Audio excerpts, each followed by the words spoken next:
জামাল, সেখানে বাংলাদেশের সেন্টার ব্যাকে যেমন স্থান নিয়েছেন হামজা চৌধুরীও। জামালের টার্গেট, সেই হামজার হেডার, হামজার গোল।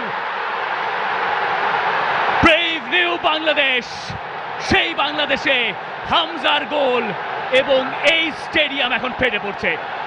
দেশের মাটিতে প্রথম ম্যাচেই হামজা দেখালেন কিভাবে গোল করতে হয়। সমর্থকদের যেই ভালোবাসা, সেই ভালোবাসার প্রতিদান দেওয়া শুরু করলেন হামজা চৌধুরী প্রথম মিনিটেই।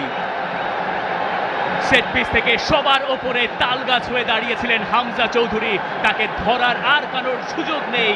হামজা তার দ্বিতীয় ম্যাচেই গোলের দেখা পেয়ে গেলেন। হামজা যখন থেকে বাংলাদেশের জার্সিটা গায়ে চাপিয়েছেন, এরপরে প্রথম গোলটা তার কপালেই লেখা ছিল। আর কি কপাল, গোলটাও তিনি করলেন কপাল দিয়েই। পারফেক্ট স্টার্ট হামজা চৌধুরীর জন্য, একেবারে সেট আপটাও গেছে। হামজা লাফিয়ে উঠেছিলেন এবং সেখান থেকে যে ফিনিশিংটা দরকার ছিল সেটাই করেছেন হামজা চৌধুরী। গোলকিপারের ঠিক পাশ দিয়ে, গোল লাইনের সামনে কেউ কোনো ডিফেন্ডার ছিলেন না, সেই সুযোগটাই হামজা চৌধুরী কাজে লাগিয়েছেন শতভাগ। ভুটান অবশ্য এই ক্ষেত্রে বেশ হতাশ হবে।